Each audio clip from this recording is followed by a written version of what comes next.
Operation సింధూర్తో Indian army బలమెంతో దాని పటిష్టత ఎంతో అందరికీ తెలిసి వచ్చింది. అయితే దీన్ని వేరే లెవెల్కి తర్వాతి లెవెల్కి తీసుకుపోనుంది డిఫెన్స్ శాఖ. ఇప్పటిదాకా అమెరికా చైనాకి మాత్రమే ఉన్న 5th జనరేషన్ స్టెల్త్ డిస్ట్రాయర్లు ఉన్నాయి. వాటిని కూడా మించిన ఫైటర్లను తయారు చేయబోతోంది మన భారత్. ఈ స్టెల్త్ డిస్ట్రాయర్ల తయారీతో అటు పాకిస్తాన్ చైనాకి చెక్ పెట్టడం మాత్రమే కాదు, వెపన్స్ బిజినెస్లో వేల కోట్ల ఆదాయం ఆర్జించే మహత్తరమైనటువంటి వ్యూహం కూడా రచించింది భారత్.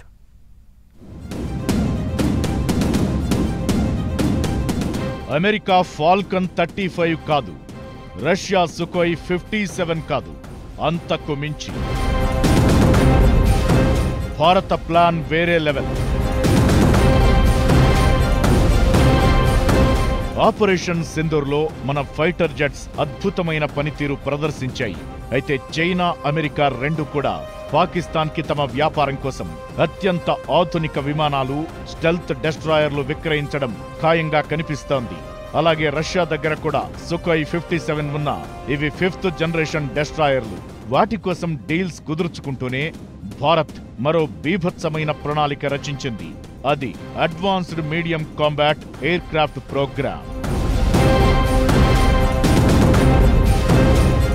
ఈ AMCA కార్యక్రమం కింద ఏకంగా 6th జనరేషన్ స్టెల్త్ డెస్ట్రాయర్లను డెవలప్ చేయబోతోంది.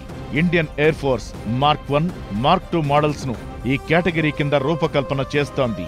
వీటిలో AMCA మార్క్ 1 ప్రస్తుతం నడుస్తున్న జనరేషన్ జెట్ ఫైటర్ల కొరత తీర్చేది కాగా, AMCA మార్క్ 2 పూర్తిగా స్వదేశీ సాంకేతికతపై ఆధారపడింది. ఇదే సోఫిస్టికేటెడ్ 6th జనరేషన్ జెట్ ఫైటర్లను తయారు చేయబోతోంది.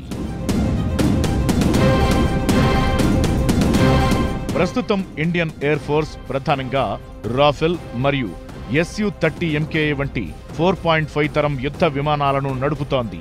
చైనా తన J-20 5వ తరం స్టెల్త్ యుద్ధ విమానాలను భారత సరిహద్దు సమీపంలో మోహరించిన నేపథ్యంలో మనకి అత్యాధునిక విమానాల అవసరం స్పష్టంగా కనిపించింది.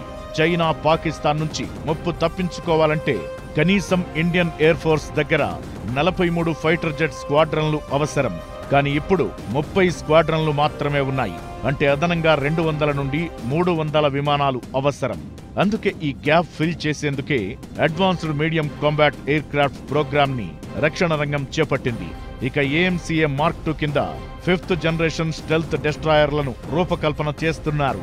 కానీ వాటిలోనే 6th జనరేషన్ ఫీచర్లను అమర్చబోతున్నారు. దీంతో 6వ తరం యుద్ధ విమానాలను అభివృద్ధి చేయగల సామర్థ్యాన్ని కలిగి ఉన్న అమెరికా, చైనా, రష్యా తరువాత మనమే ఆ ఘనత సాధించినట్లవుతుంది.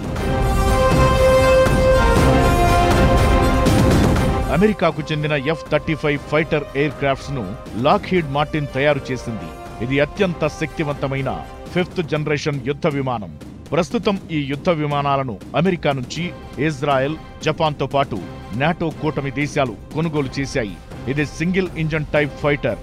టాప్ స్పీడ్ 1.6 మాక్ వరకు ఉంటుంది. ఇది air to air, air to ground పనిచేసే సామర్థ్యం కలిగి ఉంది. దీని పరిధి 1500 కిలోమీటర్లు. ఇక ఒక్కో F-35 ఎయిర్ క్రాఫ్ట్ ధర $80 మిలియన్ నుంచి $110 మిలియన్ వరకు ఉంది. రష్యా Su-57 కూడా 5th జనరేషన్ యుద్ధ విమానం.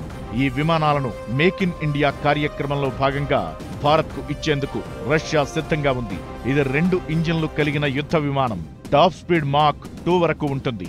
ఇది air to air, air to ground పనిచేసే సామర్థ్యం కలిగి ఉంది. దీని పరిధి 1900 కిలోమీటర్లు. దీని ధర ఒక్కోటి $35 మిలియన్ నుంచి $40 మిలియన్ ఉంటుంది. ఈ 2 విమానాల కంటే దీటుగా ఇండియా తయారు చేసే 6th జనరేషన్ ఫీచర్ల యుద్ధ విమానం ఉంటుంది. ఇది కేవలం మన సైన్యం బలం పెంచడం కాదు, అంతర్జాతీయ మార్కెట్లో ఆదాయం కూడా తీసుకురాగల ఆయుధంగా మారనుంది.